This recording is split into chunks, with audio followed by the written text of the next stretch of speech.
مرحبا، شلونكم؟ وصفتي اليوم راح تكون فاهيتا دجاج. يلا نبلش بالخطوات. بالبداية هنا عندي صدور دجاج قطعتها شرائح طوال. هسه راح اضيف لها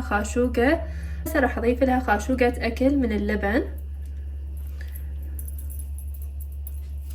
وبالنسبة للبهارات اللي راح استخدمها، راح استخدم مكعب ماجي، راح استخدم ثوم باودر وبصل باودر وشوية من الزنجبيل والبابريكا المدخنة وفلفل اسود. امزج البهارات كل زين ويا الدجاج وحتركها بالثلاجة تقريبا نص ساعة. بعدها ابدي اكمل الخطوات.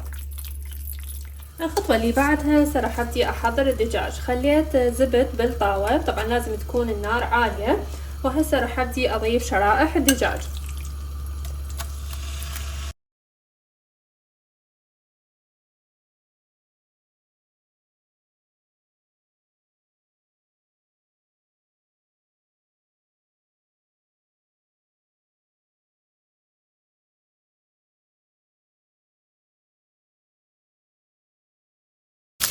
لاحظوا هسه بعد ما نشف المي مال الدجاج وتحمص شوية اخذ لون. هسه راح اشيله من الطاوة وابدي احضر الخضار.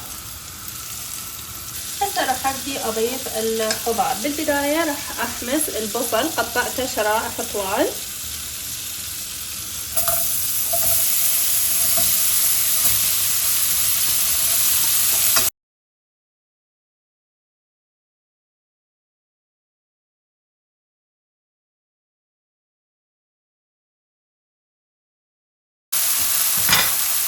وبعدها راح اضيف الصرف مقطع شرائح بهذا الشكل.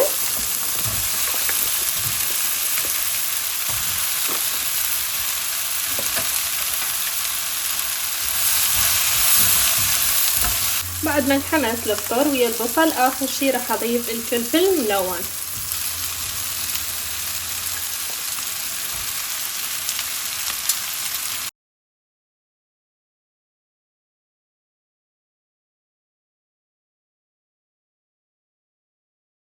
بعد ما حمست الخضار راح ارجع الدجاج.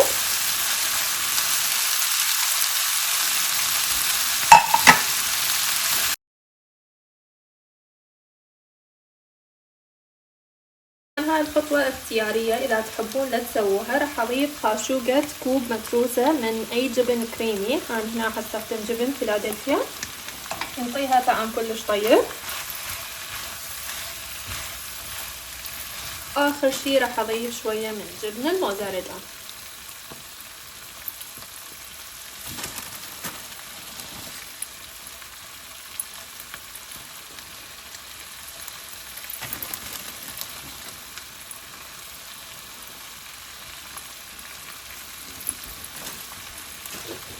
راح اغطي الطاوة تقريبا 5 دقائق على نار هادية. بعدها تصير فاهيتا جاهزة.